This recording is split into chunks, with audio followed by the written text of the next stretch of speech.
This evening we'll start as usual with a land acknowledgement, and Councillor Hickey, you are up. Thank you very much, Your Worship. I'll proceed with land acknowledgement. The land on which the city of St. John, or Menaquist, is situated is the traditional territory of the Wolastoqiyik. The Wolastoqiyik, along with their indigenous neighbors, the Mi'kmaq, and the Pescatamoqui, signed peace and friendship treaties with the British Crown in the 1700s that protected their rights to lands and resources. Thank you. We will now pause and reflect. Thank you.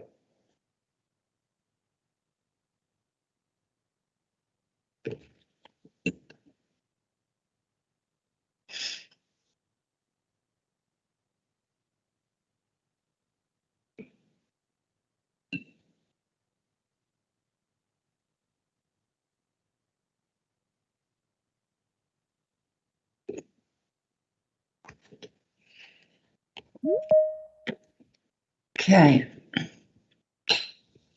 All right, City Clerk,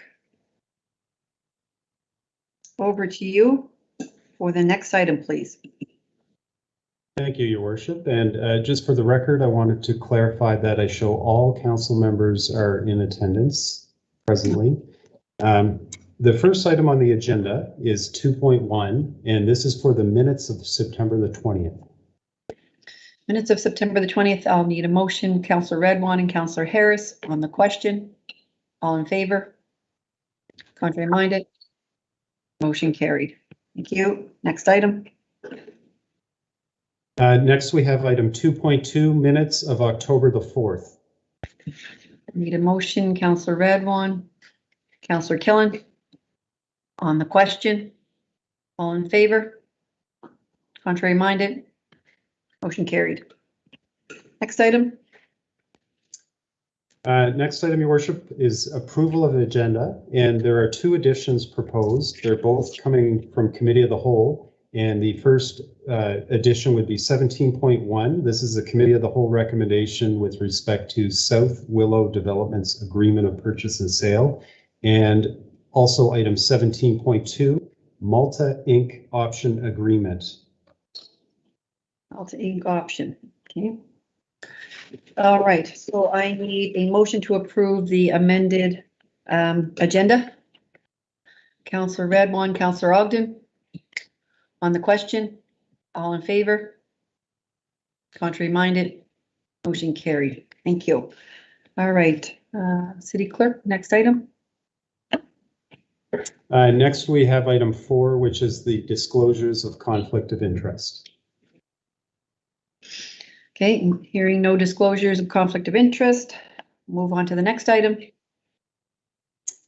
Next item is the consent agenda. Deputy, over to you, please. Thank you, Your Worship. I would move 5.1 through 5.8, Your Worship.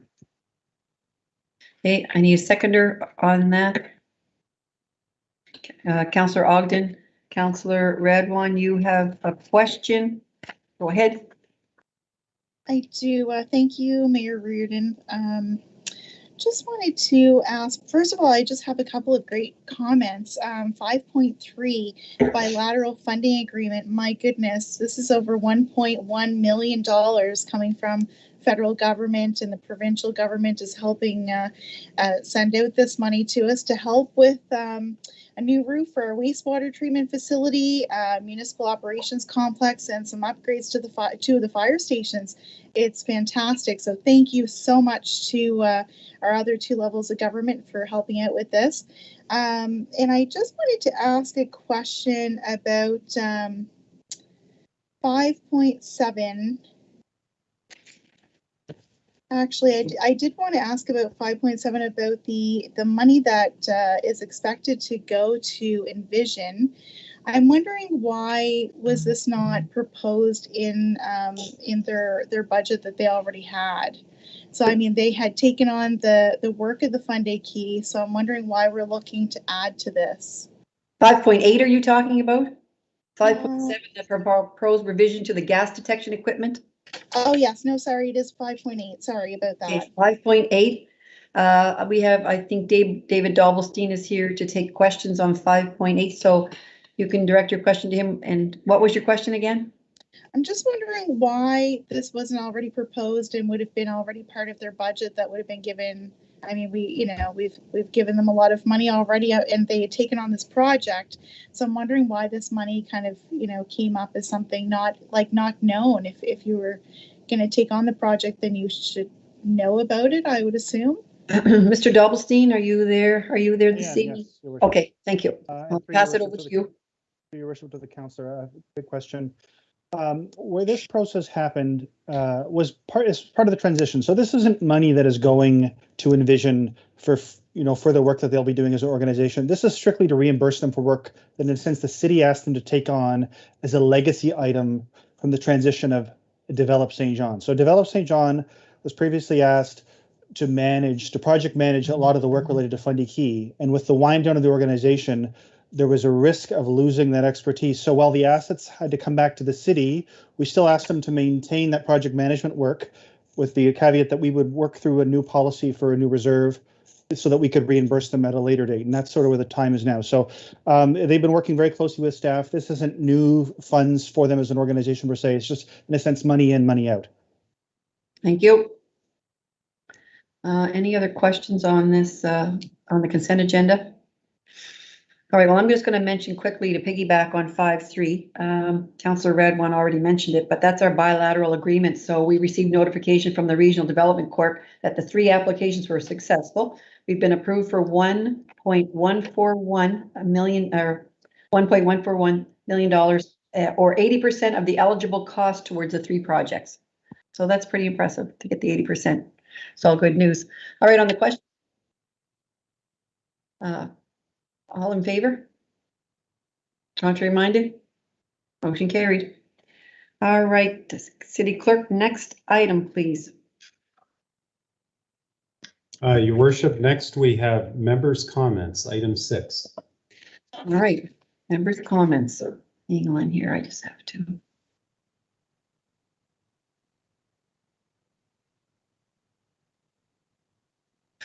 All right, it looks like Councillor Stewart is up first. I've got everybody listed here. Councillor Stewart? Thank you, Your Worship. I've actually written a small letter here, so this will be a bit more talking than my colleagues may be used to, but I do feel it is important based on what we're about to announce tonight. One of the reasons I ran for council and one of the reasons I believe I was elected to council is that I have an extensive background in business. So it's natural for me that I approach matters brought before me from this business perspective. As with any successful business, you must have a plan or plans of action. And these plans must be well thought out and must consider many variables. These plans must then be executed with confidence and diligence, then updated from time to time. Although we have several council sessions under our belts, and I'm very confident we have made good decisions for this city, what most residents may not realize is that we have just completed a major part of our business plan. In this case, that plan has been for this council to establish our priorities, what we collectively agree we need to focus our efforts and resources on for the city of St. John to grow and prosper. Now, while this may sound and seem obvious and straightforward, make no mistake, this has been an intensive process that has taken place over months and many hours of lengthy discussion and a lot of input. When you have such a diverse group of experienced individuals from many different backgrounds, it is a formidable task to have everyone agree to focus on the same priorities. This council has accomplished this task, and only with the help and guidance of a city staff and senior leadership team that has also put countless hours into working with us to narrow down these priorities. I would like to take this opportunity to ease the minds of all St. Johners when I say the operations and management of this city are in very capable hands. I said it months ago, and I continue to say it today. The city staff, the senior leadership team, and now my fellow councillors are some of the most capable people I have worked with. Their experience, education, knowledge, and ability to organize, create, and execute plans continues to impress me. With a city as old as St. John and spread out over such an enormous area, there are many issues that need attention and care. Some of these issues may not get that attention and care, as it is just not possible to fix or do everything that we would like. Being the realist that I am, I understand that not everyone will agree with all our choices, and we will not please everyone. But what I can say with confidence is that this council has established 23 objectives that form our 5 key values and priorities, and we all believe that focusing on these will continue to move us from a St. John that sometimes dwells on its past to a St. John that is planning and embracing its future. We are on the right path. Thank you. And one more thing, please be kind to each other. Thank you. Thank you, Councillor Stewart. Next up, I have Deputy John McKenzie.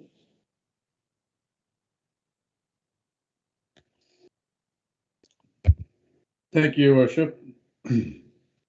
I just wanted to say that the city of St. John has 2 newly painted orange crosswalks in honor of truth and reconciliation. The crosswalks are a symbolic gesture among the many steps that the city has taken on our path towards truth and reconciliation.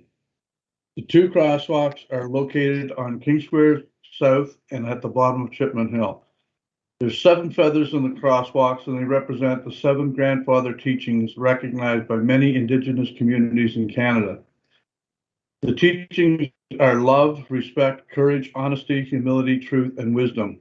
We thank the Georgia Strait Road Marketing Corp for the use of their feather stencil for this important project, and residents are encouraged to view other initiatives the city has undertaken, most recently the Employee Education Campaign on Truth and Recognition on the city's website.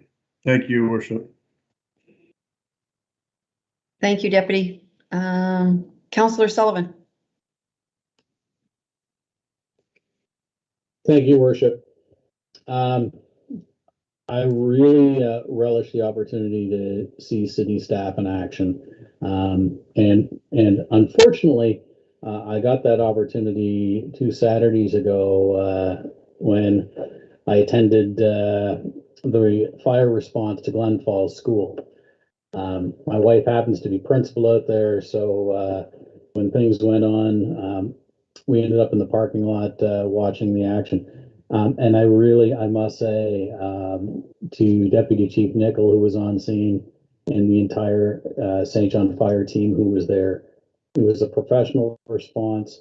Their quick action, I think, saved much of Glen Falls School, and certainly their cooperation with the district staff and my wife, the principal of the school, was professional, and it was also collegial. You know, our fire department understood what that school means for that community, and everybody who responded right through the fire investigator was helpful and continued to be helpful after the fact, and in fact I know continue to be helpful in their relocation to Forest Hill. So just a shout out to our staff in St. John Fire for a job well done. And just a reminder to all residents of St. John and, the Department of Health defines St. John going from St. Stephen to Sussex. So I'll rein us all in, because looking at numbers, as COVID numbers continue to go out, we continue to do relatively well compared to the rest of the province in our little region down here. But really, we need to stay vigilant, wear masks, socially distance, limit our contacts, sneeze into our elbows, wash our hands, all those things, because we're in the 4th wave, and whether you are vaccinated or not vaccinated, people are still passing on the virus. Please get vaccinated. And as Councillor Stewart said, but it bears repeating, be kind to each other. Thank you. Thank you, Councillor. Councillor Radwan, please. Thank you, Mayor Reardon. So a couple of announcements I wanted to make is that Uptown St. John is going to be having a Chop Chop Restaurant Week, and that is going to be happening from November the 1st till November the 7th. As well, there is scheduled the Queen Square Farmers Market Craft Festival on October the 23rd from 9 until 3. And I don't have a feature this week for Hidden Heroes. I do have a good news story that I just wanted to share with you. So a few years back, we met a business owner by the name of Mohammed Karella, an immigrant that had come into the three cities and chose Fredericton as his city to live in. After he got to Fredericton, he ended up opening his coffee business where he would produce Rotacana coffee. And he actually produces the only Canadian-made Turkish coffee, which, for me, it was very important to have in my business. But the good news story is that Mohammed has actually fallen in love with St. John. In the process of coming to visit all of us in St. John, he's fallen in love with the city. And so when he's decided to expand his brand, even during a pandemic, he has decided to rent space in Market Square, and he will be opening Cafe Rotacana. So good news story, we're luring some business entrepreneurs from Fredericton to St. John. Happy to have him. And I'm sure we're all going to probably get to go up there and enjoy some of that delicious Rotacana coffee. Thank you, Councillor. That is good news. All right, on to Councillor Ogden. You're muted, Councillor Ogden. You're on mute.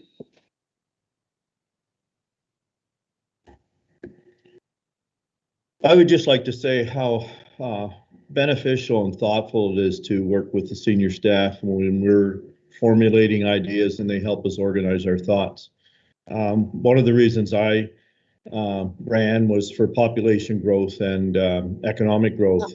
Councillor Ogden, Yes. Can I get you to save that for when we get to our priorities? Are you going to talk about why you ran and what the priorities were and everything? Yes, I can say. Yeah, save that for, I'm going to give everyone another 3 minutes to go through that as well. So at that time, that's item like 12.2, I think it is. And so when we get there, I'll give you 3 minutes to do it then, all right? Okay, thank you. Thanks. Unless you had something else other than your priorities to mention in members' comments. All right. So Councillor Norton. Thank you, Your Worship. I just want to let the snow hasn't fallen. At least it hasn't outside my window, but that doesn't mean that it's not too early to hit the rink and get some skating time in. So I do know that as of Friday, October the 8th, you can get out with your family at the Charles, the Peter, and the Stuart Hurley Arena for some free skating times. You can check out the city website, and there's also some pretty good times there as well for our seniors and preschoolers. So if you have some little ones, it's not too early to get the blades on and hit the ice. And so recreation is alive and well in our city, and lots of work to do. But certainly that's a big component of it. So if you get a chance, get out there and hit the ice, and say thanks to the folks that are keeping it clean and those blades sharp. So thank you, Your Worship, for the chance to let people know that. Thanks, Councillor Norton. Okay, over to you, Councillor Hickey. Thank you, Your Worship. I just want to mention an event that was hosted by yourself, and certainly Councillor Killen was integral in it, and was celebrating Maestro Fresh West's 1-year anniversary living in St. John. On Friday, he rang the bell at the city market at 6 p.m. I was in attendance, just happened to be there, which was great. Certainly, Councillor Killen and yourself were orchestral in it and making sure that it happened. And I'll share a quick quote from him that was reported in the paper. The city's amazing, man. The people are the friendliest people I've ever met in my life. Kind, warm, so accommodating. I love St. John. It's been dope. So thank you very much. Thank you to Maestro Fresh West for choosing St. John.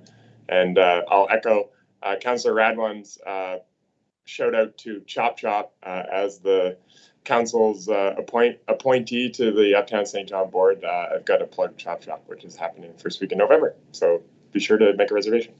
Thank you, Your Worship. Thank you, Councillor Hickey. He says, you know, Maestro Fresh West, stick to your vision. As I said, it's my favorite. I'm not sure he had St. John in his vision, but he's sure happy it's coming around and he's here now. He seems to really like St. John, so it's really great.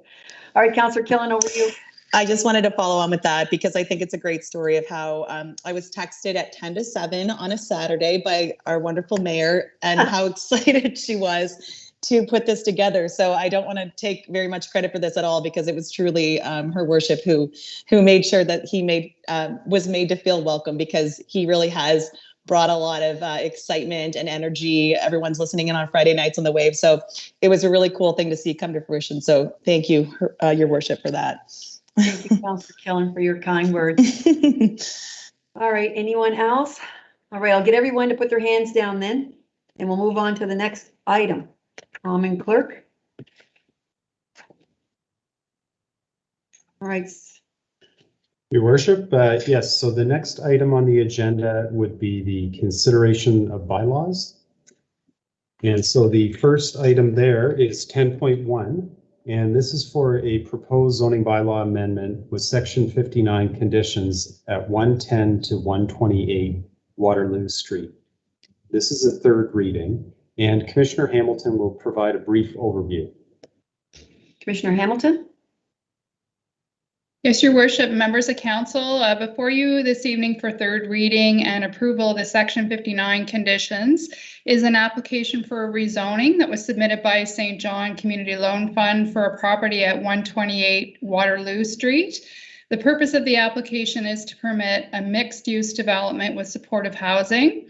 On October 4th, the application received first and second reading following the required public hearing, and I can confirm that all other legislative requirements have been met. So with that, as an introduction, I'll turn it back over to Your Worship for the required motions.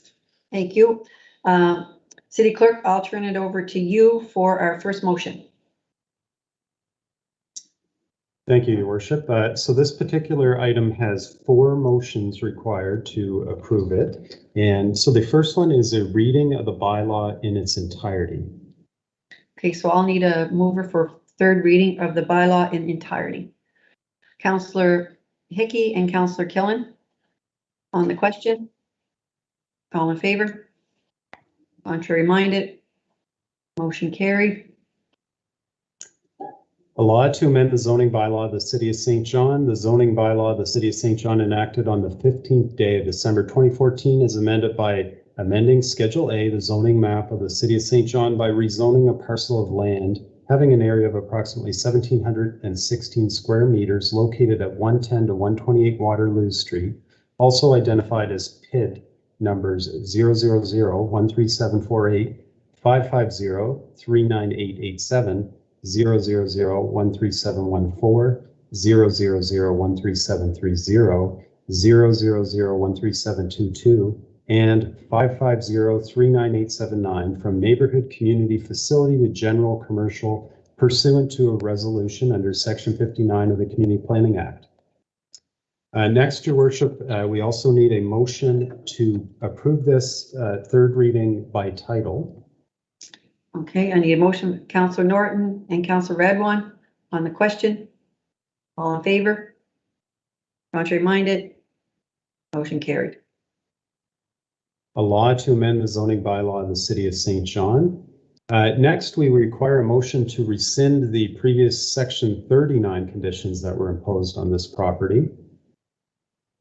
Okay, I need a motion to rescind 39 conditions. Councillor Hickey and Councillor Norton on the question. All in favor? Contrary minded? Motion carried. And the final resolution is to approve the Section 59 conditions that are submitted with this document. Councillor Sullivan and Councillor Radwan on the question. All in favor? Contrary minded? Motion carried. All right. Next item, Your Worship, is 10.2 on the agenda, and this is for a proposed zoning bylaw amendment again with the Section 59 conditions for 31 Cliff Street. And Commissioner Hamilton will provide another introduction. Commissioner Hamilton?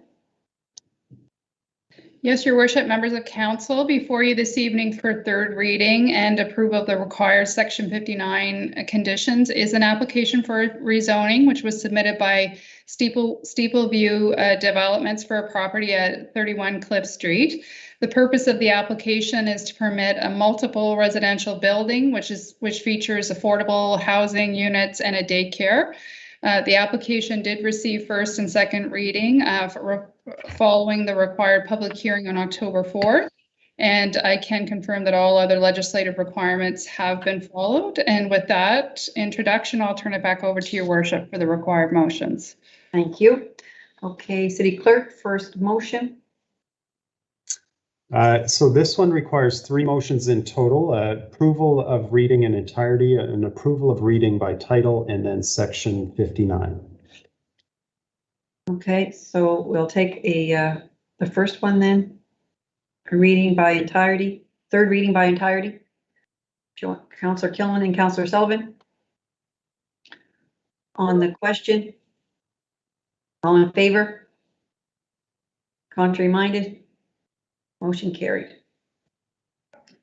A law to amend the zoning bylaw of the City of St. John. The zoning bylaw of the City of St. John, enacted on the 15th day of December 2014, is amended by amending Schedule A, the zoning map of the City of St. John, by rezoning a parcel of land having an area of approximately 0.39 hectares located at 31 Cliff Street, also identified as PID number 552-21071, and a portion of PID 000-14621 from major community facility to urban center residential pursuant to a resolution adopted by Common Council under Section 59 of the Community Planning Act. All So right. Next would be by title, Your Worship. Need a motion for reading by title. Councillor Hickey and Councillor Norton. On the question, all in favor? Contrary minded? Motion carried. A law to amend the zoning bylaw of the City of St. John. And finally, a motion for Section 59. Section 59. I need a motion for this to adopt the Section 59s. Councillor Sullivan, Councillor Stewart. On the question, all in favor? Contrary minded? Motion carried.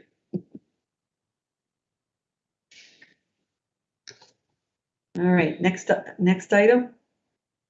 Next, we have 10.3, Your Worship. This is a proposed municipal plan amendment, zoning bylaw amendment, and Section 59 conditions. And this was for the property at 15 Broadway Avenue. And Commissioner Hamilton will give a brief. Thank you. Over to you, Commissioner Hamilton. Your Worship, members of council, before you this evening for third reading is an application for a municipal plan amendment and a rezoning, which was submitted by HBL Rentals Incorporated for a property at 15 Broadway Avenue. The purpose is to recognize a longstanding commercial use in order to facilitate the sale of the property. The application received first and second reading following the required public hearing on October 4th.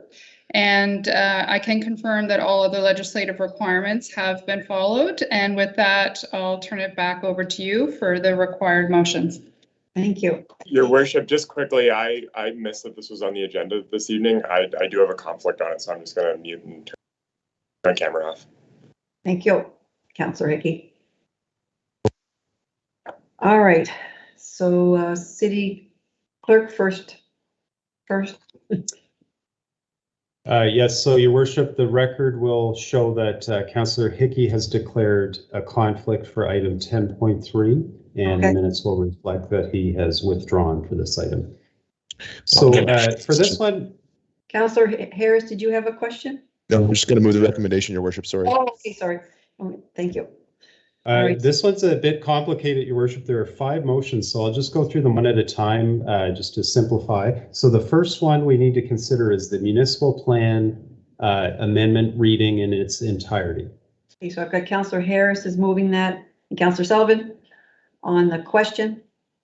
All in favor? Contrary minded? Motion carried.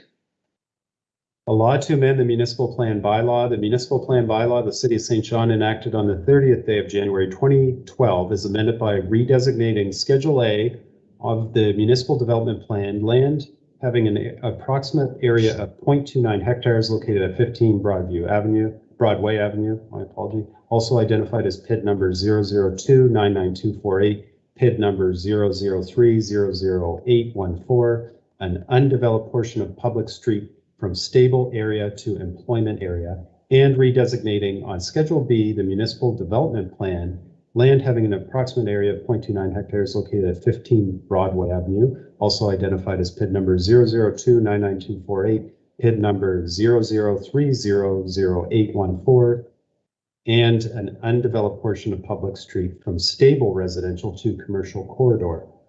And so the next motion, Your Worship, that we would require is a third reading by title for the municipal plan. Reading by title for the municipal plan. Councillor Sullivan and Deputy on the question. All in favor? Contrary minded? Motion carried. A law to amend the municipal plan bylaw. Next, we have the zoning bylaw, and we need a motion to approve that in its entirety. A third reading entirety for zoning. Councillor Radwan and Councillor Sullivan on the question. All in favor? Contrary minded? Motion carried. A law to amend the zoning bylaw of the city of St. John. The zoning bylaw of the city of St. John enacted on the 15th day of December 2014 is amended by amending Schedule A, the zoning map of the city of St. John by rezoning a parcel of land having an approximate area of 0.25 hectares located at 15 Broadway Avenue, also identified as PID number 002-99248 and PID number 003-00814 from 1 unit residential to corridor commercial pursuant to a resolution adopted by council under section 59 of the Community Planning Act. And the last motion on this one, Your Worship, is for, there's one for zoning by title and then one more motion after that. So third reading for zoning by title. Okay, third reading for zoning by title. Councillor Radwan, Councillor Killen on the question. All in favor? Contrary minded? Motion carried. A law to amend the zoning bylaw of the city of St. John. And finally, we require a motion for the section 59 condition adoption. Adoption of section 59. Need a motion, Councillor Sullivan. Councillor Norton on the question. All in favor? Contrary minded? Motion carried. Thank you.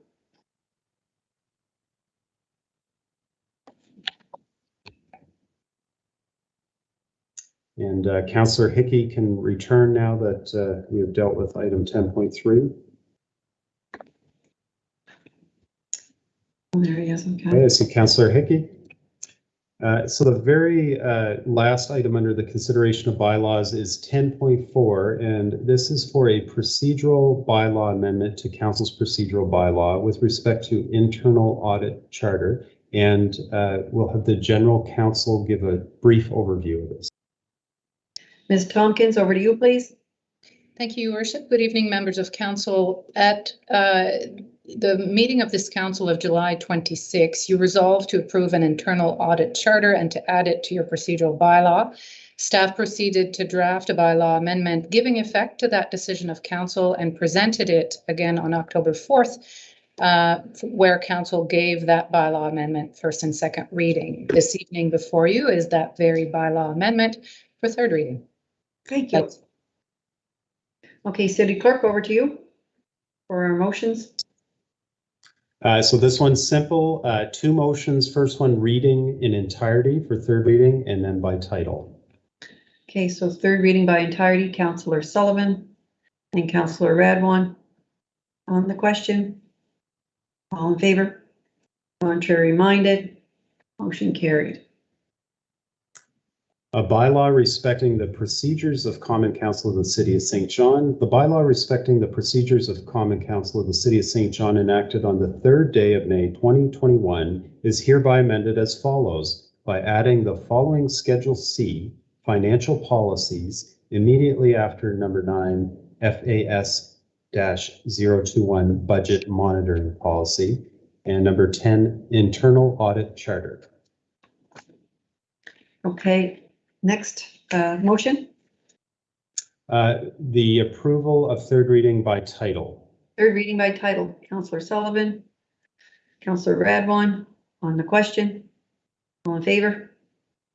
Contrary minded? Motion carried. Yo. A bylaw respecting the procedures of Common Council of the City of St. John. Thank you. All right, City Clerk, our next item.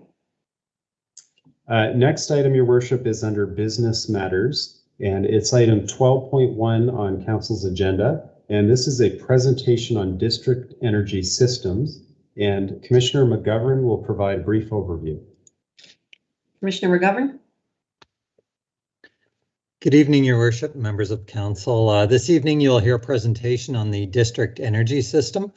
Related to this presentation is a request that Council provide a letter of support for a funding application under the Natural Resources Canada Smart Renewables and Electrification Pathways Program. This ask aligns very well with implementing our Council-approved City of St. John Climate Change Action Plan to reduce greenhouse gas emissions and demonstrate environmental leadership.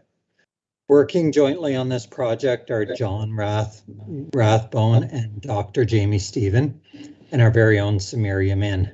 John Rathbone is with Rathco Engineering. He is joining us this evening. They will be the engineering provider. Dr. Jamie Stephen, who will be presenting this evening, is the Managing Director of Torchlight Bioresources, a leading bioresources strategy advisor in Canada. By way of background, the clients of Torchlight Bioresources include national, provincial, municipal governments, First Nations, utilities, and large industrial emitters. Torchlight has completed work for governments on the role of district energy and bioenergy in reaching net zero targets. Dr. Stephen holds a PhD in forestry and energy economics and a master's in civil engineering from the University of British Columbia. And with that, I would turn it over to Dr. Stephen to take us through the presentation. Thank you, Mr. McGovern, and thank you to Your Worship and Council for receiving me today. I will share my screen now.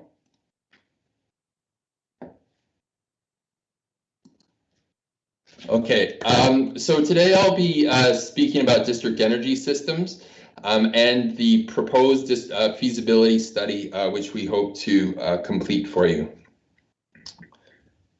So first of all, I'll talk about what is district energy. So district energy is essentially having a central source of heat or cooling and distribution of that energy through hot or cold water pipes to multiple buildings. To think of it in terms of, instead of everybody having their own their well and septic system, we have centralized water and wastewater treatment. In the form of district energy, instead of every building having its own furnace or boiler, there's a central boiler that supplies multiple buildings and distributes that energy, just as we do with water or sending reverse wastewater. So these district energy systems can be fueled by a variety of materials, by a variety of fuels. It really enables us to utilize a number of low carbon resources on the same system. The buildings in general do not have their own separate furnaces or boilers. They can be kept for backup, but they are not required. There's a variety of ownership, operations, financing models, including municipality-owned P3s, and cooperative models where every building connected to the system owns the system. In Canada, we have about 180 district energy systems, including some in the largest cities in downtown cores. There's a large number that are D&D bases, hospitals, etc. So the piping that is used in district energy system is pre-insulated. For the larger pipes, it's largely steel and then with foam around. And they're installed actually in the frost because they're so well insulated, typically only about 1 meter down. There's some larger pipes but also single-family detached homes can be connected to district energy systems. And so obviously those are using smaller pipes, but really this is an approach that is applicable for all buildings, particularly those in urban dense areas. When we talk about what is in an individual building, we have essentially what we call a heat transfer center or energy transfer unit, where the flow and the temperature of the water coming in and coming out is measured. And this allows us to then bill for that. And so this, for instance, the central picture that you see on this slide, that's the size of what you would find in perhaps a single family detached home. On the left is something you would find in a condo.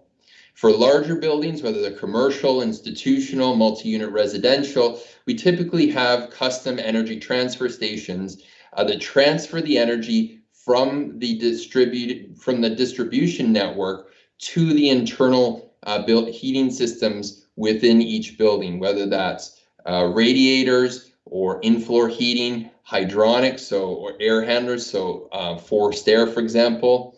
On the right, what you see there is for instance, a retrofit to a forced air system that you might find in a small commercial building. From a customer perspective, this is a heat utility. So just as if with water sewer, you're getting a monthly bill, depending upon how much you have consumed through that day or through that month, excuse me, in addition to your regular connection fee. As I mentioned, one of the key aspects about district energy is the ability to utilize a variety of waste resources. And really what we're focusing on for the initial assessment is industry surplus heat, namely from the Irving Pulp and Paper Mill. This was previously identified in the District Energy Resource Assessment back in 2009 to 2011, which was completed for the City of St. John.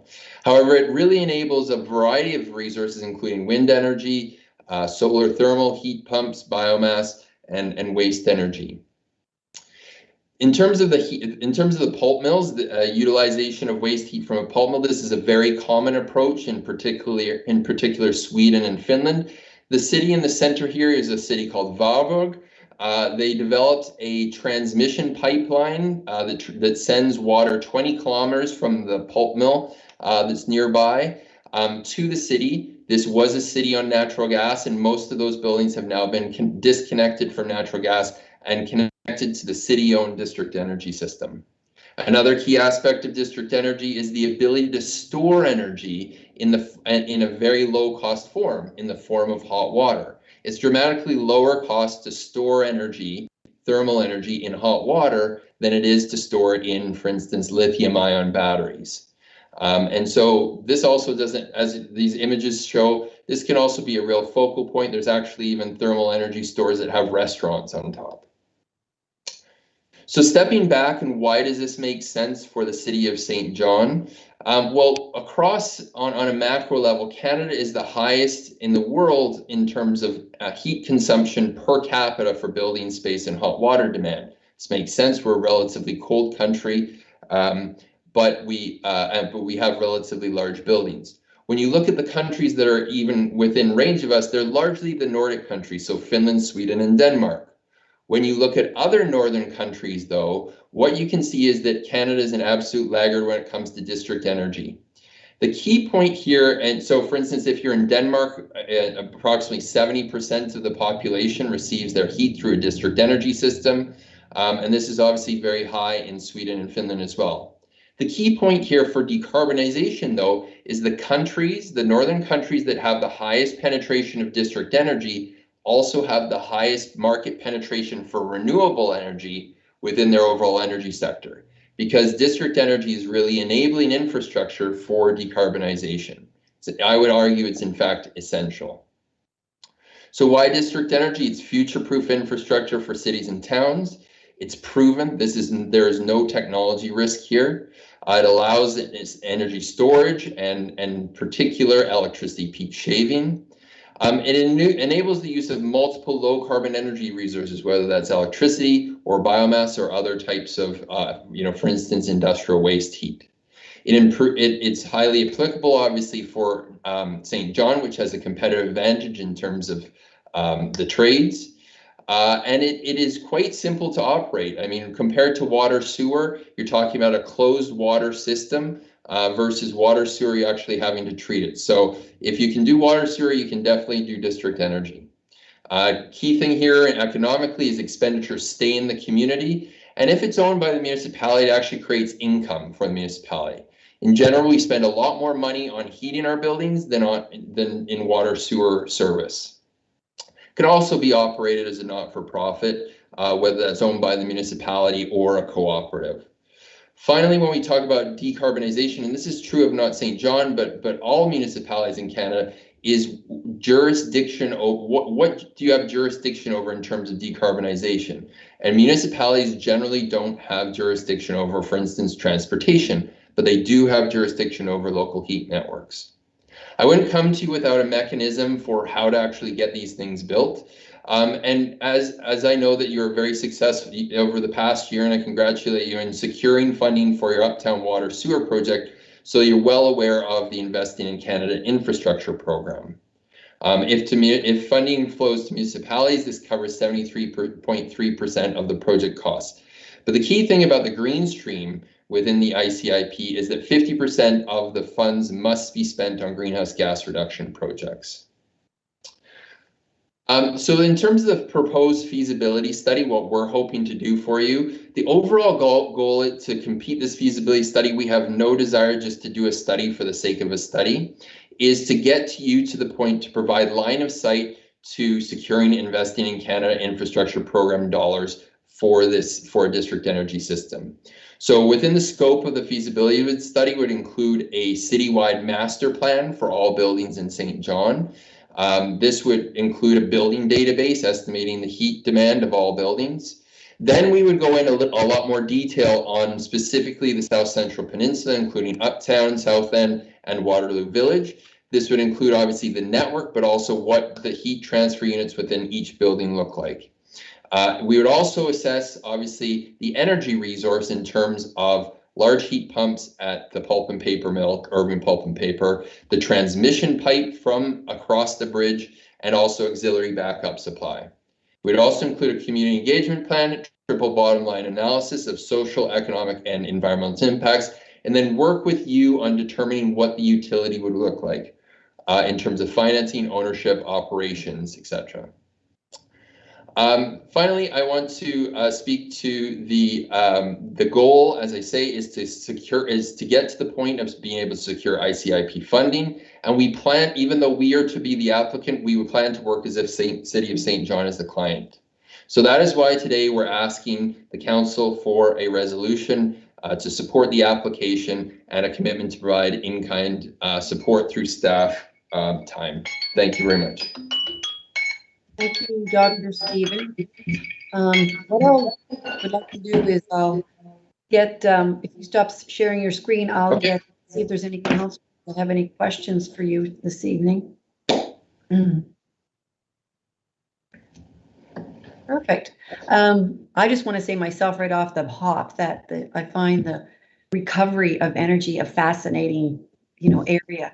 And it's, I mean, when I had a tour out at Le Pro, they have quite a huge water bath out there. I look at that. I wonder where all that heat could go and could it be used for something else, So it is an interesting topic, and I think it is the way of the future, the recovery of energy. So I'll get started with a few of the questions. You're going to love working with our Mr. Samir as well, because Mr. Yamin, he's excellent. Councillor Harris, over to you for the first question. Thank you, Your Worship. Mr. Stephen, thank you so much for the presentation tonight. I certainly commend District Energy proposal on a number of fronts, especially bringing, an idea that has been demonstrated is scalable in other jurisdictions. We've seen it work. This is not novel, but it is I guess, a tried, true, and tested idea. So what I'm wondering about this, though, is within your company and what you mentioned about ownership, what are the long-term, we get the study done, I get that, we do a study, we come away with some data that says, okay, here's where our biggest clients are, here's where the energy resources are, and so here's the business proposition that we can then pitch. What's the next step here? Is this something that could roll out to be a municipally owned utility in the same vein as St. John Energy? Or is this something that's going to need some sort of corporate ownership backing? I guess I just wasn't clear on that part of your presentation, but certainly a municipally owned utility in the same vein as St. John Energy would be a serious interest to myself, and I know others on council. Yeah, so in terms of what the ownership of the utility look like, that is really entirely up to you.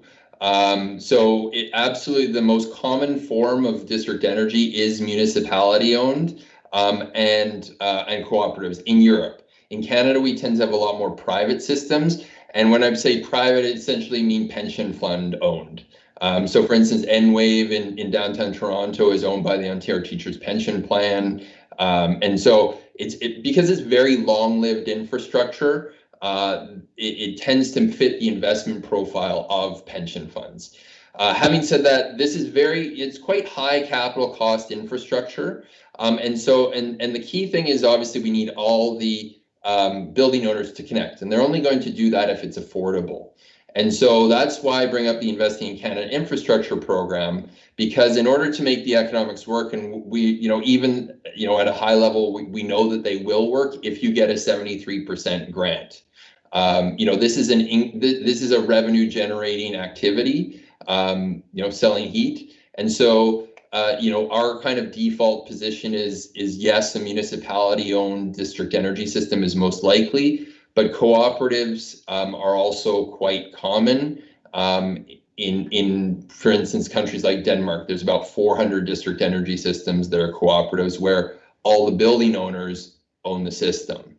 But really, even though we're the applicant, coming up with the ownership financing model, that's working with you and your team as to what makes sense for the city of St. John. What makes sense for the city of St. John may be different from a different municipality.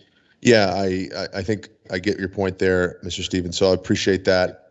I guess when I look at this, it excites me because we're coming up to a time when the Canadian government is going to try to make good on its commitment to a 40% reduction and a net zero reality by a certain deadline. And, we're looking at New Brunswick's most industrial city. This is well positioned. So I'm excited about this, and I certainly want to convey that to the public. And just hope you'll stay in touch with us. Let us know as councillors how we can be helpful in that process, bringing people on board, using our networks to get that work done, get buy-in from different clients and things like that. Yeah. Thank you. And I would also add that for residents and businesses within St. John, most people are unaware as to what carbon pricing is going to do to their fuel pricing. To give you an idea, $170 a ton is going to add over $10 a gigajoule to the price of natural gas. It adds 60 cents a liter, 45 cents a liter to heating oil. So these are big numbers for households, and municipalities that provide a mechanism to keep energy costs low for their residents and businesses will become more competitive over time. Your Worship, if I may, just to reassure the councillor, through you to the councillor, we have already had some preliminary discussions in the staff on the various ownership models. But we're not going to progress that any further until after these studies are complete and we have a better understanding of the potential of the system, etc. But it's not lost on us, Councillor Harris, that we do need to do an in-depth analysis of the various ownership models and get back to council with that in due course. Thank you, City Manager. Thank you. All right, Deputy, you have a question for Dr. Stephen? Yes, thank you, Your Worship. I guess I have a number of questions, but to the city manager's point, I guess some of them won't apply right now, maybe later down the road. But I guess I'm wondering, how close does your heat source have to be to the buildings that you're supplying heat to? I guess what I'm thinking of is, like, if you were to get excess heat from the St. John landfill, is that too far away? So the example that I gave in the presentation is a pulp mill that's 20 kilometers from the city that it heats. So transmission pipelines are possible. I will note that the Finns actually looked at using waste heat off of a nuclear power plant, and they looked at an over 80-kilometer pipeline. They did not go forward with that project, but it was assessed. So it's all a matter of economics. What I will say is that Irving Pulp and Paper is certainly closer to the heat load than that example I provided. And so would the municipality buy the heat from the heat source and then sell it to the buildings that want that heat, or do they buy it independently? So the components of a district energy system can be separated. They can be owned by a single entity, the generation and distribution, but they do not need to be. For instance, if you look at the city of Stockholm, it has about 60 different resources going into the same district energy system. You know, things like server farms, they're pumping off waste heat from running all their servers, sewer heat recovery. There's different purchase agreements with all these heat providers. In the case of this situation, the idea is to use the effluent, the waste heat coming off the effluent from Irving Pulp and Paper. So it's actually not going inside the mill or anything like that. And so a key part of that is adding large heat pumps to boost up that temperature. Part of, our job would be to figure out who owns those large heat pumps, who operates them, and so that would be worked out with the city and with Irving Pulp and Paper. Okay, well, thank you very much. All right, Councillor Radwan, over to you. Thank you, Mayor Rudin, and thank you so much, Dr. Stephen, for your presentation. I just wanted to ask you. So, I mean, I've read through everything that you presented and everything in our council packet. So I understand. I think I have a good understanding of how you market things in other, sometimes larger cities. Who do you propose would be your biggest target market in the St. John community? So what I would say is, going back to the comment on carbon, is that the previous effort put forward by the city of St. John didn't go, the system wasn't developed. Over the past, there's been a significant change over the past decade in terms of climate price, carbon, climate policy, commitments, etc. And so when you look at these systems in Europe or downtown Toronto, it's really the whole downtown, it's as a minimum that's connected. Obviously, each building owner and the municipality can serve itself as a core load. But really, if you look at where pricing is going, it is going to be that whole downtown core. And the idea is obviously that it becomes more competitive, like it is lower cost than the alternative. Right. So your outlying areas are probably not so much, closer to your target market. What about large businesses?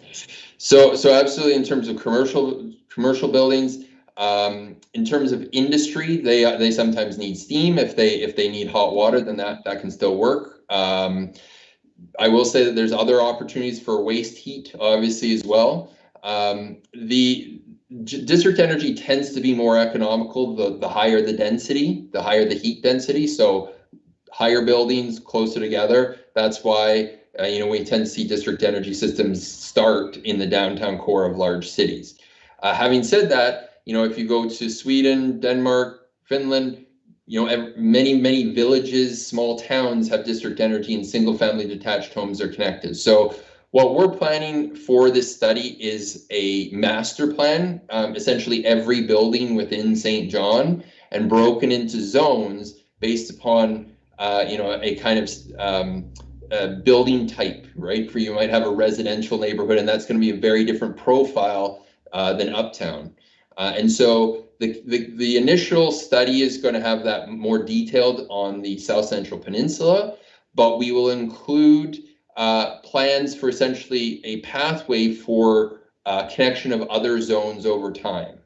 It may be that it's not justified to connect some of those zones because the density is too low, but at least you'll have a pathway for, okay, once we've done this part, we can now move on to this zone and do a feasibility study on this zone.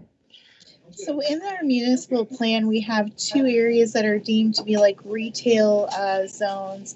And then of course we have a couple of industrial park areas. Do you propose that something like that might be, I mean, just, you know, I mean, I know you have to do your studies, but do you think that that's something normally that you'd end up looking at to try to connect? Yeah, so you know, whenever there's there tends to be a lot of kind of low rise industrial areas. Those are certainly can be attractive. They're generally not quite as economical as a downtown core because you just don't have the heat density as you do within a downtown core. But the key thing here is as the carbon price rises over time, more and more zones and areas it will become more economical to connect, essentially.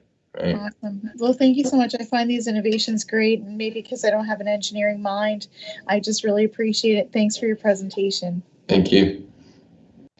Well, it looks like that may be it for questions for you, Dr. Stephen, but we were certainly happy to have you here. Like I said, it's an exciting opportunity and it's an exciting just concept. You know, like I said, energy recovery, grade 11 physics can never be created or destroyed. So let's get some of it back. All right, so I guess what we'll do then is Commissioner McGovern, we'll just move on to the component where we're going to look for a motion for the letter, to support the letter. Yes, please, Your Worship. All right. So moved, Your Worship. Thank you, Councillor Harris. So in the kit is the letter, Councillor Radwan. On the question, all in favor of supporting the letter? Contrary minded? Motion carried. And thank you to your team, Dr. Stephen, for being here tonight. Thank you, and thank you again for having me.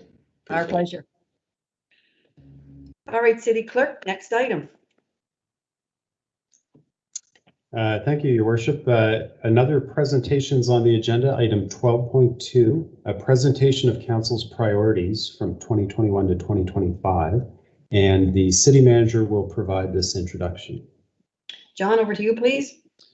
Your Worship, members of Council, as your City Manager, it is my pleasure and indeed my very real privilege to help introduce this evening your council priorities as you have developed them for your term of 2021 to 2025. Our work as staff tonight is simply to place your priorities into the public record. We will do so by providing a short presentation on behalf of Council, and therefore I would like to introduce Ms. Stephanie Rackley-Roach, our Director of Corporate Performance, to provide that short presentation, and then I will offer a few follow-on remarks.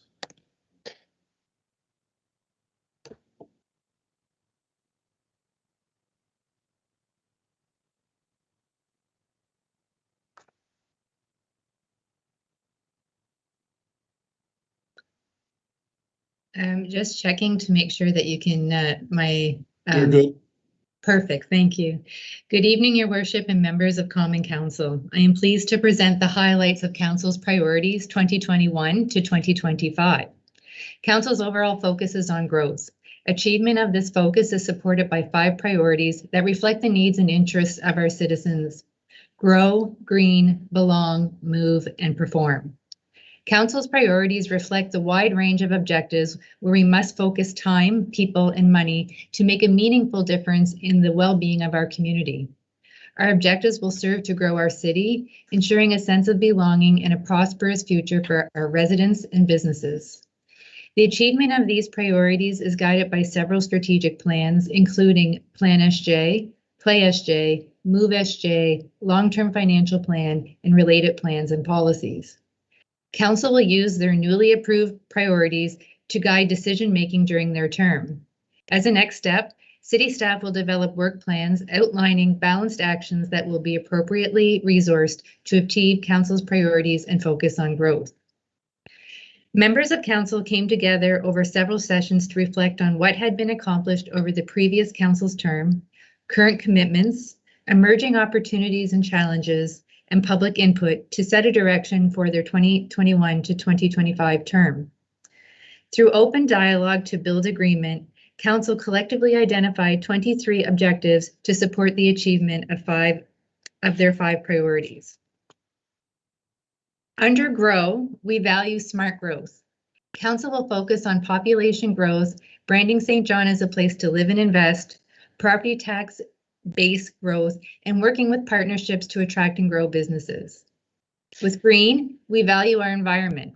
Council will concentrate on demonstrating environmental stewardship, greenhouse gas emissions reduction, and best practices that support climate change. With Belong, we value a welcoming community. Council will invest in livable neighborhoods by strengthening neighborhood groups, neighborhood planning, and affordable housing.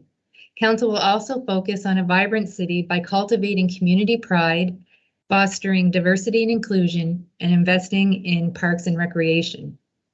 Under Move, we value sustainable transportation choices. Through their priorities, Council has provided direction on connecting neighborhoods, achieving a balance of transportation options, and redesigning the public transit service. Under Perform, we value the best use of resources. Council will focus on our financial health by adhering to the long-term financial plan and leveraging viable opportunities to generate revenue. Being transparent and accountable, Council will place an emphasis on performance management and enhancing business models for our agencies, boards, and commissions. Finally, Council will focus on core service delivery by enhancing the customer service experience and exploring opportunities for regional cost sharing and collaboration. I will now hand it over to the city managers. Your worship and members of council, I'd like to first of all begin by thanking the staff for their input into the various council sessions and answering the questions and providing the analysis requested by council. I'd also like to recognize the core facilitation team led by Ms. Stephanie Rackley-Roach for their assistance in this project. What's next, assuming a positive vote this evening, and I have every reason to believe that that will be the case since these priorities were developed by you. What's next is really 2 key elements. First, I owe to this council the city manager's work plan for the coming year that will show how we will work towards achieving the council priorities that you have set out. It is my intention to introduce that work plan to this council in 2 weeks' time at the next council session. Secondly, again, assuming a positive vote this evening, there will be a deliberate rollout plan of these council priorities. They will be posted to the website this evening, but over the coming weeks and months, there will be various opportunities where we will explain to our community the background behind these priorities, the critical work that will occur towards satisfying them. With that, your worship, again, because this is the work of council and not the work of staff, I am recommending at this point that the staff cease presenting anything to do with council and that it be handed back over to you to afford an opportunity to each council member to express their views on these priorities. Thank you. Thank you, City Manager. So what I would like to do is I'm going to just go around the horseshoe with everyone. I'll give everyone 3 minutes and we'll all talk about them as we go through them. I'll start off with just a little bit of information for the public. I just wanted to mention that, you know, we were all elected in May. We had our first meeting, I think it was around the 15th of June. We got our feet wet. We had some vacations with staff, but by the end of August, we took a dive right into this process. And for 2 hours every week for 6 or 7 weeks, we met and we put together, we broke up into groups, we came back together and we made our Santa Claus wish list of all the things we wanted. And then we looked at everything, we amalgamated some similar topics from different groups. We looked at language that we could all live with, and we went through our priorities and we ended up with 23 outcomes that we would like to achieve. And they were broken up into 5 of the major groups that Stephanie Rackley-Roach just spoke about. And so it's been really an exciting and wonderful time. We did it with, together as a group, and we did it with consensus. So it was a very positive experience for council. So that's enough from me, and I'm going to head over to the deputy and he'll kick us off, and then I'm going to go to the commissioner of, not the commissioner, sorry. I'm going to go to the chair of finance, and we'll start around the table. So over to you, Deputy, for your 3 minutes on our priority setting session and our new priorities. Thank you very much, Your Worship. First, let me say how proud I am of this council. It takes a lot of compromise and teamwork to produce the priorities of a council made up of 11 individuals, and teamwork shown by this council is second to none. Mayor Reardon, thank you for your leadership and guidance during this process. To our staff, led by Stephanie Rackley-Roach, thank you for all your patience and understanding while seeing this exercise come to a successful conclusion. We appreciate this. It took a lot of additional hours for you and your team. Grow.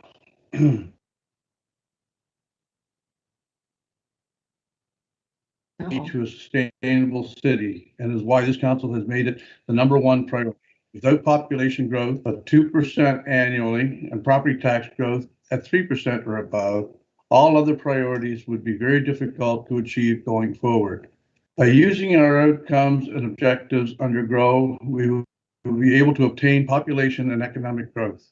Belong. Last Friday, I listened to longtime Mayor of Calgary, Naheed Nenji, on CBC. Matt Galloway asked the question, who are cities for?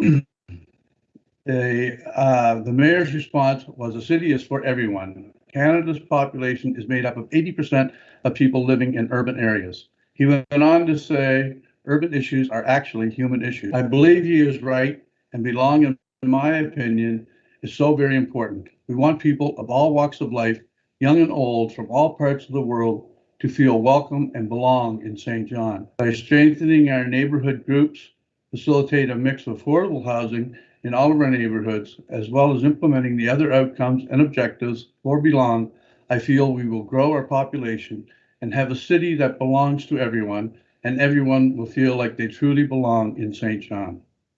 Move. Our city is large enough to fit Fredericton, Moncton, and Rothesay within our borders. We need to have sustainable transportation choices that connect our neighborhoods using roads, sidewalks, bike lanes, trails, paths that align with Move's SJ.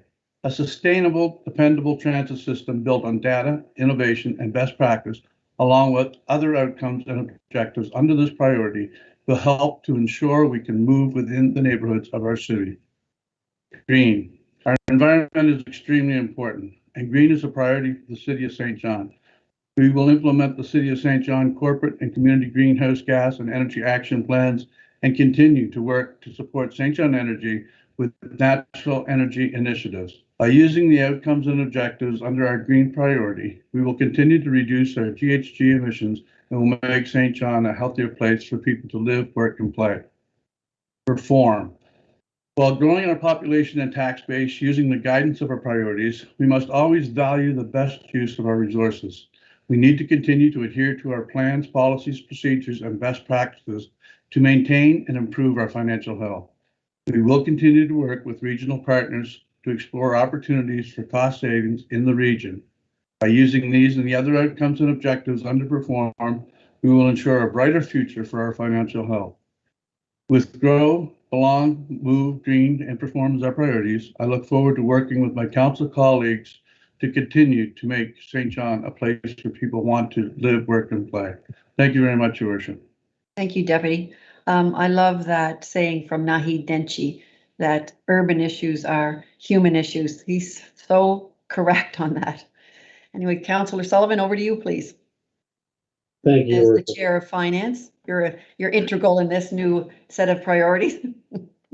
I appreciate that introduction. I may surprise you with some of my points. I guess, first of all, thank you to the team that we work with, both staff and council. I think I've said this before, but I think it holds true and held true through our conversations around priorities. This council, thanks to the citizens, we got blessed with a good mixture of corporate memory and folks who have done it with new energy and new ideas. And I think that's what we see before us. I am going to target a few of our outcomes and objectives that I think are particularly important. The first, talking about our financial health. I mean, the last time St. John saw tax-based growth like we have this year, I happen to be lucky enough to be sitting around the council table with a Councillor Killen and a Councillor Norton. What we have now that we didn't have then when things were good was a financial plan. You know, the financial plan that was created because we had to, because of our financial situation over the last few years, you know, isn't just a financial plan that's important for when times are tough. It's probably even more important for when times are good. You know, if we had had a financial plan similar to this in 2010, perhaps the next two following councils may have had some buffers, perhaps some reserves to fall back on, and perhaps some financial plans that would not have made the next 8 years or so as tough as they were. So it's important, I think, making sure that we're accountable and transparent, that we keep following while we review our long-term financial plan to keep that base is incredibly important, and probably even more so now when times are looking to be a little better than they have in the past few years.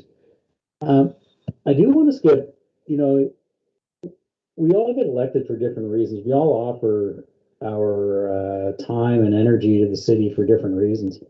When I started out in 2008, it was because I was working at Lorne Middle School, a school I truly love and have wonderful memories of, in one of the great parts of the city, the Old North End. But for folks like myself who've been around the city for a while, I still remember when the city used to run community centers in all areas of the city. And those community centers did a wonderful job with recreation programs for youth, mostly is my memory. And the city transitioned to models where now we have citizen-led groups working in our priority neighborhoods. And they not only run recreation and after-school programs for our youth, but they have programs for seniors in the neighborhoods. They have programs for employment. They have programs around literacy and education. The citizen groups we have that are working in all of the areas of our city are doing so much more than the city of St. John could do on their own. And when we look under Belong and talk about strengthening our neighborhood groups that offer programming to the community, I think we are just building on our strength. And I think we're also recognizing the work that those so many volunteers and likely underpaid staff do in our communities. That what we can do as a city, the fact that we've labeled it in our priorities to continue to work with them, I think not only recognizes the work that they do, but I think is just going to improve the quality of life of the citizens in those communities. So I'm so pleased that that's there. And following along, building on our strengths, under green, it's interesting that, you know, we didn't have green as an official priority in the city of St. John. And all we did over the last 20 years was spend several $100 million with harbor cleanup. You know, last week in the newspaper, seeing people canoe in the backwaters of Rossay Avenue along Marsh Creek, you know, talks about what have we been doing as a city when it hasn't been a priority. We have one of the best water treatment systems for clean, safe drinking water anywhere in the country when being green wasn't a priority. That's our water utility. Our energy utility is building windmills. It has Tesla batteries. It is looking at installing more EV charging systems around the city. And we heard, you know, the presentation just a couple of weeks ago that they continue to look and research into potential scalable projects that make us an even greener and more efficient city. You know, and we were doing these things before we had labeled them a priority. You know, so much of this is building on our strengths, our financial strength, and that foundation that we now have to make sure that we got through when times are tough, and now we will make sure that we get through when times are good and make sure that we are properly and responsibly planned. We're building on the strength in our neighborhoods, that is the citizens and the nonprofits that do so much work on our citizens' behalf. And I am so looking forward to the continued work that our utilities do along with the corporate city in making us a greener and more environmental St. John. So thanks for the opportunity. Thank you, Councillor Sullivan. Now I'm going to head over to the Councillor Harris, who is our chair of the Strategic Planning Committee. So This is also very strategic. Councillor Harris, over to you. Thank you, Your Worship. I really don't believe that these priorities can be overstated and the importance of them for our city. In 2018, many would know that I joined a groundswell of people who saw a problem and around the deterioration of some of our neighborhoods, around certain buildings, and we knew that that was infecting the psyche of people. And it was ruining the narrative of any positivity coming out of certain neighborhoods, and that it wasn't equal across the city. And so we banded together and we decided to try to put our shoulders to the wheel, as we say, and put something in place to do something about it. Now, fast forward 3.5 years, that was 2018. And there's people around this table who have suffered the effects of housing insecurity and have been on the receiving end of that. And, there's dozens of media stories and articles that outline the deep struggles of single mothers and our elderly population around housing insecurity. There is hundreds of stories that have gone untold. Not everyone has suffered equally when it comes to what COVID has done, the new value proposition in which our city finds itself of being an attractive place to live for people who are in big city centers. And I think shelter is a critical need. And I don't think that, I know that. It's a critical need for everyone, and it is no longer just the marginalized who are struggling to achieve it. It's affecting the average working person. Cities have few tools, certainly, available to tackle affordable housing, and that's really what I'm zeroing in on here. And because of that, it has gone unaddressed.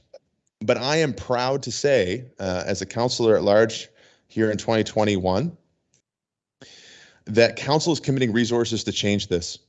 It is my sincere hope that we will challenge the status quo, to inspire new development, to challenge roadblocks, and to bring new ideas to the city.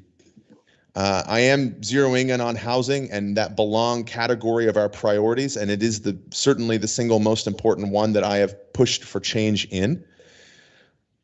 It's not the only issue that's important to this council, and I want to recognize that. Among others that I'm proud to see is a commitment to further climate action, which is on this list. We know that the opportunities, companies, jobs, and ideas of the future lay in achieving harmony with other species on this planet. And that gets down to the ground zero here in St. John. And I appreciate what Councillor Sullivan was talking about with Marsh Creek. That's the kind of work we need to work on and do as a council. And I'm very proud to say that that is on our priorities. Our future indeed depends on that piece for climate action. And I just want to thank the staff, just in wrapping up, even the media. I know there's certainly shade thrown at the media these days, but the media's attention to things, pushing the envelope, pushing the conversation is important. Other councillors around this table whose thoughtful engagement has helped us develop these, citizens as well on that topic, feedback that we've gotten. Now that we have a bold direction, I just would ask everybody, let's stay engaged. Let's stay diligent, and let's see these priorities through so we can have success in St. John. Thank you, Your Worship.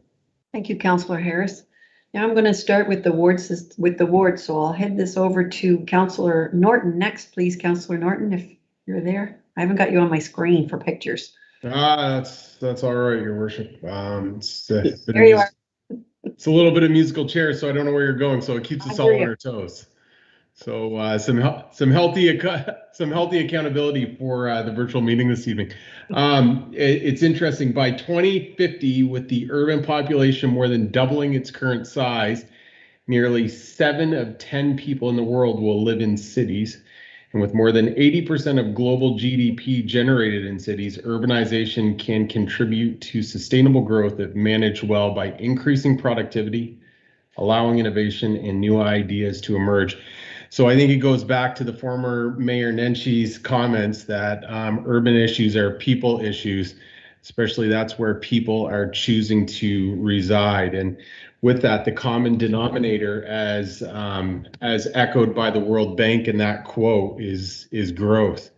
And it's what strings all the priorities together that have been, I guess, well crafted by Stephanie and her team.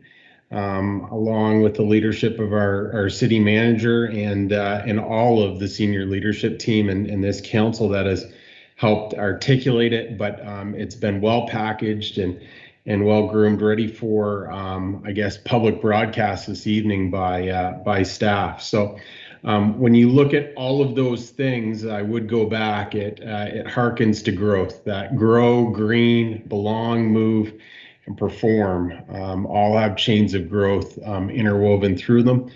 And although there's bits and pieces of that we all see as more singular priorities in our community, they become very difficult to achieve without that one common denominator, that being growth. And so growth being the mechanism to improve recreation, growth being the mechanism to create a more robust transit system, growth being the mechanism to better greenify our city, and growth being that catalyst for better financial security. I hope that the community this evening holds us accountable to that. I remember Councillor Sullivan once telling me, and he was, I reported to him once in years gone by, if you want to know your priorities, follow the money. And it's true. And I'm happy that he's my finance chair, because that's exactly what he'll hold us accountable to. If you want to know what our priorities are, simply put, follow the money and follow the resources and follow our time and follow that capital. And I hope that citizens and those that put us in this privileged place this evening to deliver these priorities follow where we invest. And where we invest should be in these areas, and specifically growth, to make these things a reality. So as we follow the money, let's follow our council priorities as they mature. And one last person that I wanted to say thanks to the end was the steady leadership, and I know this council agrees, of our Madam Mayor.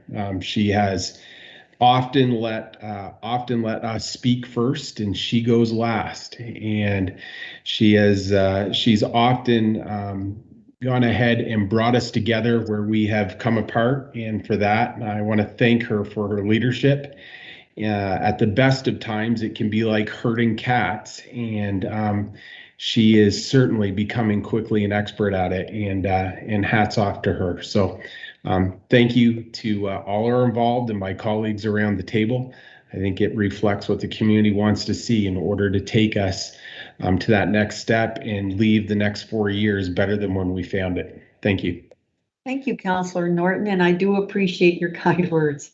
I did like a couple of things that you said, well, all the things, but follow the money. I've heard that before. Your priorities are in your budget. That's so true. But I like that quote that you gave us, that urban growth can often equal wealth if managed properly. And it's so true. And I think we are on the right track to that management. So thank you for that. All right, now we're going to head over to Councillor Killen, please. Also Ward 1. Thank you so much, Your Worship, and to everyone, for taking the time to allow us to share our thoughts. I know this is a longer process, but it has been something that is very important, and it's very scary to say, like, I'm committing to something for 4 years, right? So it's been a real journey coming together with my colleagues to come to this important consensus. So deciding what we as a city and as a community want and are going to focus on over the next 4 years is no small feat. Ideally, we would be able to tackle every single last one of these mega wonderful objectives. But with making growth our top priority, we are hoping to generate enough of a nest egg, not to just efficiently run our city, but to actually see it thrive. So it was a major moment for us to come together and finally land on that one. But it is true, we need to be mindful of the money that's required to ensure our citizens have what they need. So we've been presented with a unique opportunity, though, to lead St. John through a phase of smart recovery. Between COVID, the cyber attack, our financial realities, it's obvious, even just with the first initial comments, that people have been through it over the last 10 years, and it's been extremely challenging for everyone involved to bring St. John back to this point where we're feeling like, hey, there's a lot we can do with the growth we're getting right now.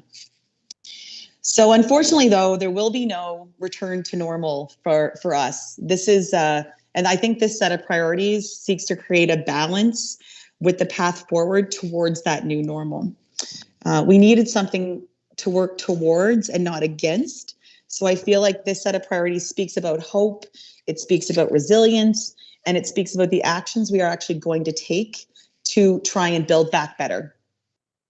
So for me, the belong pillar is the one of special importance. Continuing to develop a livable city with a focus on quality of life is what growth can afford us. I'm so pleased with how we are trending and how we are going to be able to improve our city over these next 4 years. But we also need to be mindful of where we came from and how we're going to continue on this path of resiliency. So to St. John and all the wonderful Johners, you guys were all top of mind. You folks were all top of mind during our discussions, and we absolutely cannot wait to get to work over the next 4 years. Thank you. Thank you, Councillor Killen. And you're so right of redesigning for a new normal as we reinvent really St. John with a lot of these priorities going forward. Okay, Councillor Ogden, over to you, please. And you're on mute.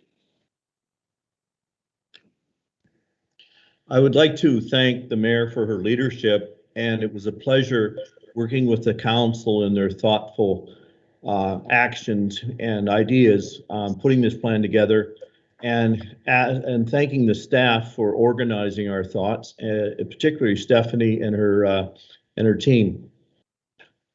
I ran for economic and population growth, and to lower our terrible poverty rate, to increase our educational level and recreational level.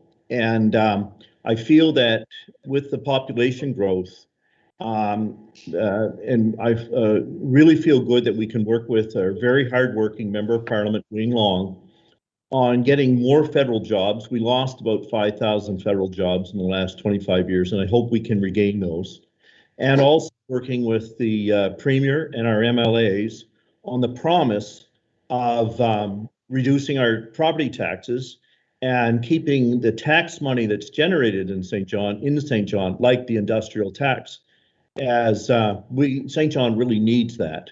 And I also would like to see us with population growth. One of our priorities is to grow leaps and bounds, and we have to do that in our university educational level, and that will increase our salaries and lower our poverty.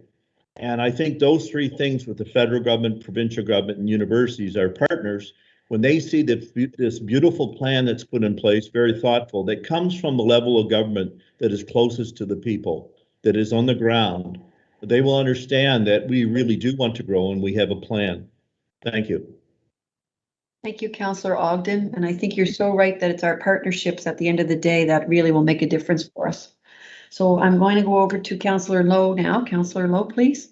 Thank you, Your Worship. I believe that in order to meet the needs of our citizens, we need to start with growth as our #1 priority.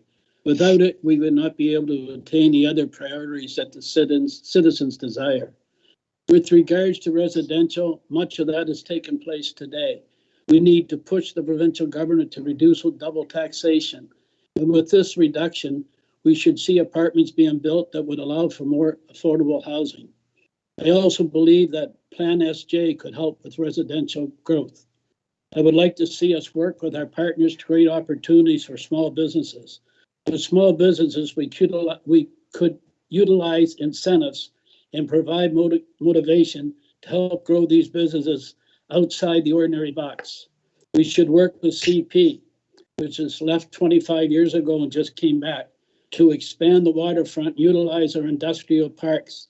I believe that incentives are so important to these growth areas that we could look at giving land away for industrial development if taxes and employees warrant it. All these incentives and land agreements rest on the shoulders of council and the mayor. The citizen will decide whether we made the right or wrong decision at election time regarding growth. Thank you. Thank you, Councillor Lowe. Growth with tax reform, you're right. You won't be able to stop us. I agree. Councillor Hickey, over to you. Thank you, Your Worship. Certainly, as mentioned by the rest of members of council, I'm incredibly excited about this list of priorities, and certainly want to thank you for your leadership throughout this process, and also staff for their leadership throughout this process as well. They had an incredibly difficult task of putting together the ideas that were discussed within our meetings into something cohesive, and I think something that communicates clear objectives of this council while building on, I think, what the previous council had laid forward, and councils prior to that as well, and really trying to capitalize on the momentum that we're seeing in the city, and capitalize on the growth that we're seeing in the city. You know, I think at the end of the day, most members of council have mentioned, you know, growth being a top priority for us. And I think that is indeed the case, because growth is what gets us out of the corner that we've been stuck in. Growth is what gets us onto solid financial footing that allows us to really come out swinging and put the absolute best for St. John forward, which I think really gets us into a better stride, and that comes down to growth for me.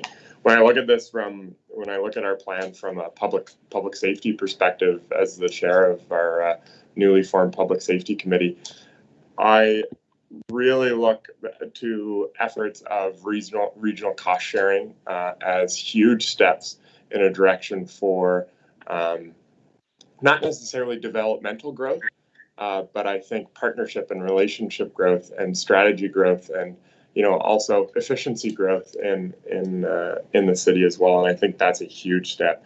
This plan certainly shows to me that that we're putting clear values to our public safety agenda items, whether it's fire, whether it's police, all of those, the rest of those things that stem from public safety. I think that is shown throughout this document, and certainly shows a level of support to our protective service and to the employees within it as well. I think it's clear in showing that focus around our performance. So I'll pass it along from there, but I am tremendously excited for what this plan has in store for this council and the next 4 years for us as well. Thank you, Your Worship. Thank you, Councillor Hickey. And yes, as the chair of the Public Safety Committee, there are a lot of things in here that will strengthen public safety, and that's a huge pillar for attracting a population as well. Councillor Stewart, did you do next? Councillor Stewart? Thank you, Your Worship. I did manage to sneak my comments in a little earlier there, as I knew this segment would be a little bit lengthy. I wanted everybody got their say. I would just add that we were all elected because the citizens of St. John want to see performance and improvement. These priorities will allow us to do just that. I want to thank everyone that helped us get to this point, and I want to ask the citizens and everybody watching tonight, let's stay positive and stay on track. Thank you.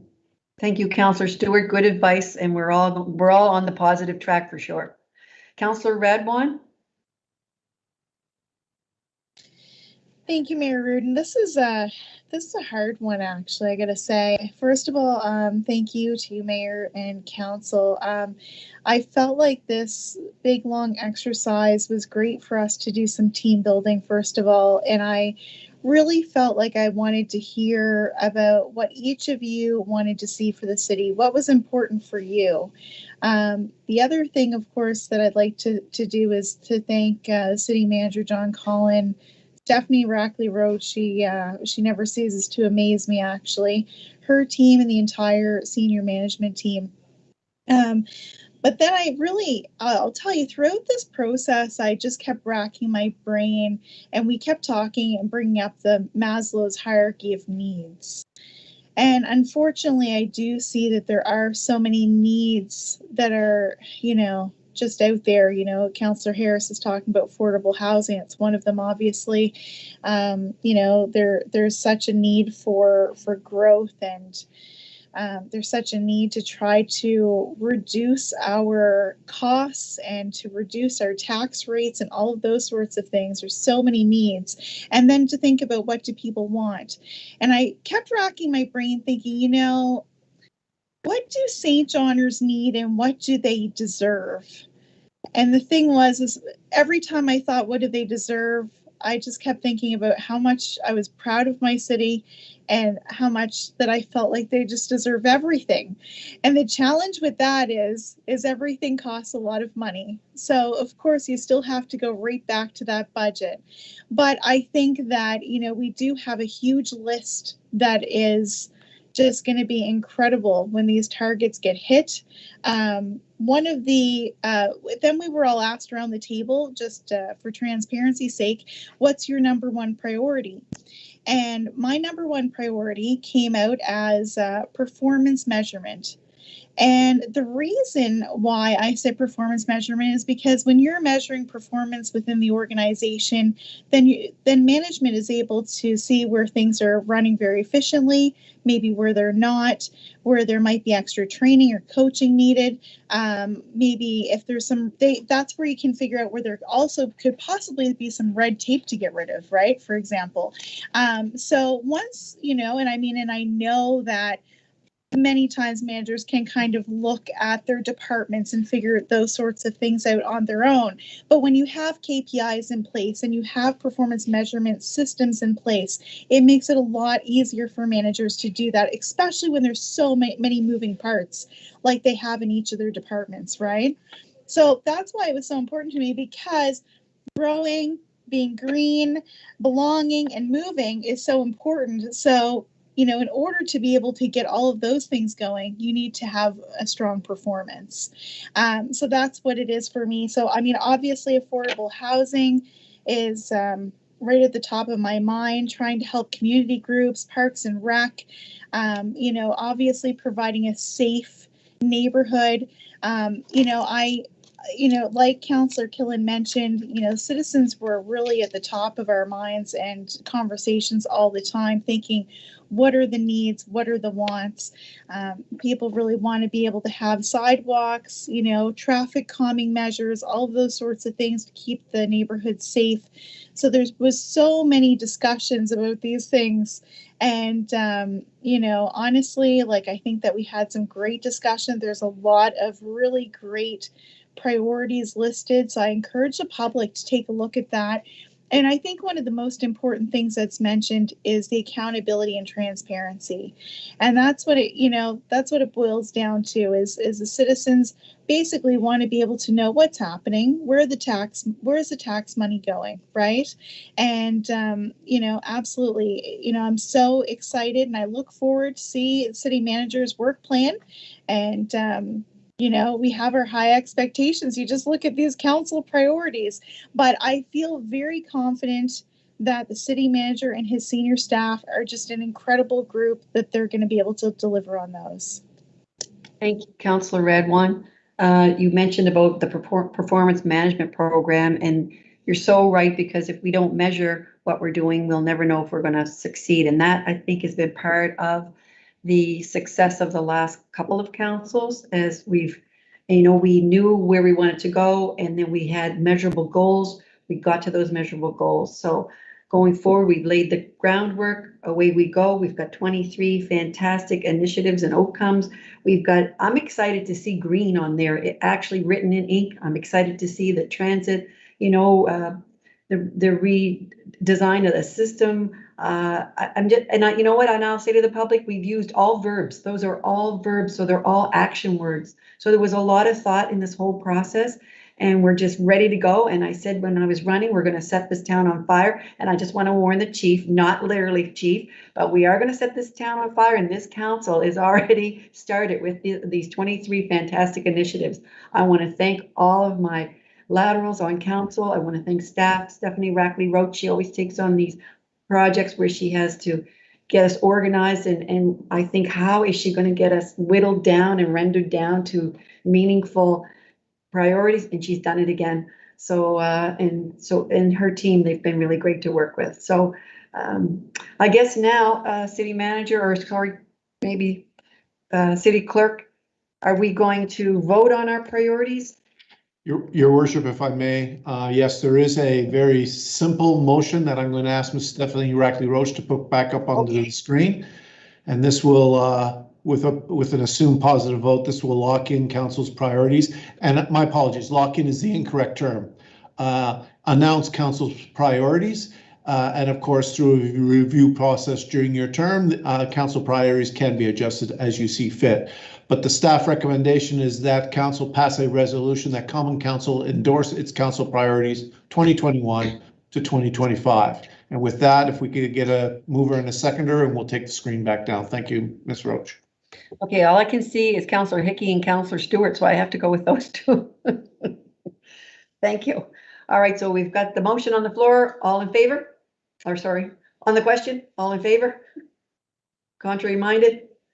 Motion carried. 2 thumbs up there from all of our councillors. Thank you so much. Thanks, team. All right, city clerk, on to the next item.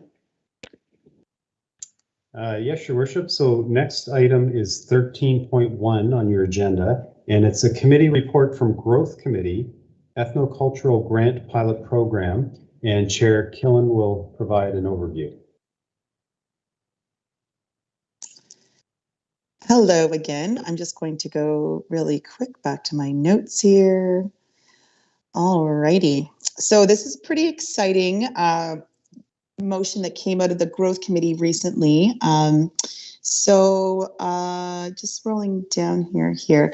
So the Growth Committee received a presentation on a new ethnocultural small grant pilot program at its meeting in September. So this grant program will help identify solidify St. John as Canada's most welcoming community by ensuring that newcomers to our city find support with groups made up of people from their country of origin.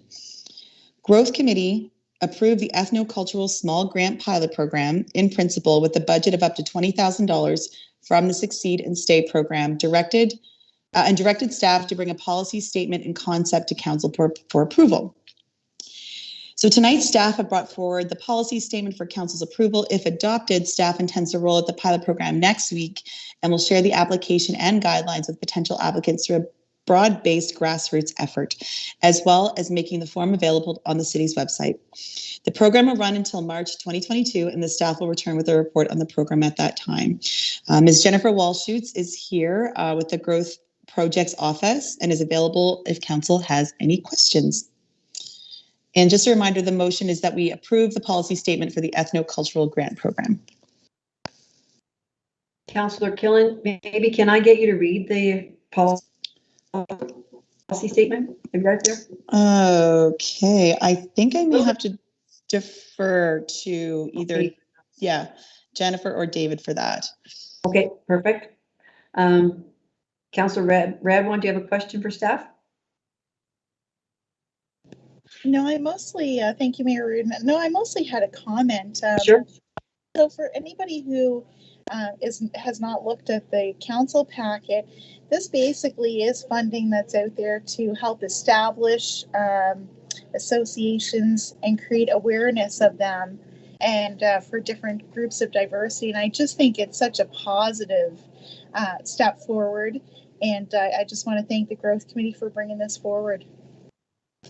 It's good. Yes, it's very good. It's excellent. Jennifer Walshutz, do you want? I can read it. I've got it here. Okay, thank you. The policy statements that the City of St. John Ethnocultural Grant Program is established to further the city's goal in becoming the most welcoming community in Canada. The program will provide financial support for the establishment or further development of an ethnocultural community group in St. John, which is defined by the shared characteristics of the members of the group, specifically country of origin or ancestry. So that's our policy for tonight, and I'll ask for a motion on that. Councillor Killen and Councillor Radwan on the question. All in favor? Oh, fuck else. Contrary minded? Motion carried. All right, City Clerk, on to the next item. Thank you, Your Worship. Next item is 15.1 on your agenda, and it's a citizen letter with respect to Move SJ Public-Private Partnership. Recommendation from staff is to receive for information. I'll move that. Councillor Killen and Deputy on the question. All in favor? Contrary minded? Motion carried. Next item, City Clerk. Next item is another piece of correspondence. It's item 15.2 on your agenda. It's a letter with respect to St. John Trojan Rugby Football Club. The recommendation is to refer this letter to the city manager for a letter of support. So moved, Your Worship. Councillor Harris. Councillor Harris, yep. And I need a seconder, Deputy on the question. All in favor? Contrary minded? Next item. Next item is 15.3 on your agenda. It's another letter with respect to improvements to West Trail, request for financial contribution. And there's a staff recommendation to refer this to the city's grant committee. Okay, City Manager, are you going to speak on that? Your Worship, I can if you like. Very quickly to members of council, we are, as part of the work plan, developing a new policy for the grant committee, or for grants in the city of St. John. And we feel this is necessary to put a little bit more criteria or clarification of criteria, but also to deal with the sort of in-kind requests for support. We, as you are all aware, we provide direct financial aid through grants to various community groups, but we also get a number of requests for in-kind support. Some supplies like this letter is asking for, or other sorts of in-kind support. At the end of the day, it all costs money, it all costs taxpayers money. And therefore the new grants policy will address all of that in the selection criteria for it. This is a typical request. We get several of them. And therefore we do recommend that it be passed to the grants committee for consideration. So I need, and we've already got a mover on that and a seconder on it. So on the question, Councillor Norton. Yeah, thank you, Your Worship. I did just want to speak briefly to the letter. Thank you. I didn't want to let it pass without giving some credit. First, City Manager, I didn't realize that you were bringing, I guess, an improvement to the grants committee like you had this evening. So thank you to you and the team for thinking outside the box to help address many of the requests that come forward that don't fit neatly into some of the other qualifying agencies that would receive municipal grant funding. And this is one of those organizations where really it's, I know we hear the word grassroots all the time. It's just a group of folks at the end of the day are going to make, because of, I think, $700 and some change, they're going to make a huge difference for that amount of money. And it's not to say that those other groups don't do the same thing, but Carrie, Nick, and Brian and Dean, who originally sent this to me some time ago, and maybe others received it too, had a real passion for extending this, I guess, this link. There is a good news story in here, and for those that are listening, I'd encourage you to take a deeper dive into it, and so I think that's really refreshing. That should give confidence to at least citizens and those that I represent in my small neck of the woods, that City Hall is looking for ways to meet their priorities. So thank you, City Manager. Thank you, Councillor Norton. All right, so we've got the motion is on the floor. Oh, Councillor Harris, you had a question? Yeah, or just a comment? Yeah, thank you, Your Worship. Just on the point of what Councillor Norton was saying, certainly I received some of that feedback as well.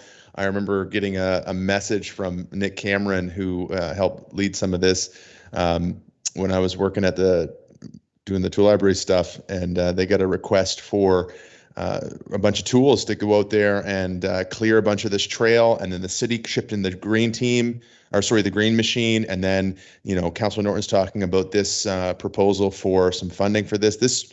I walked out there after we were doing work on the community build, and there was dozens of community members hacking away at bushes, clearing the trail just to connect parts of the city in Councillor Norton and Councillor Killen's ward. It was it really was a good news story. You know, nobody guaranteed them anything. Nobody guaranteed them that we were going to be able to come through, but they put their work in, and here we are. So it's a great news story. It is. Thanks so much, Councillor Harris. All right, so on the question, all in favor? Contrary minded? Motion carried. All right, City Clerk, next item.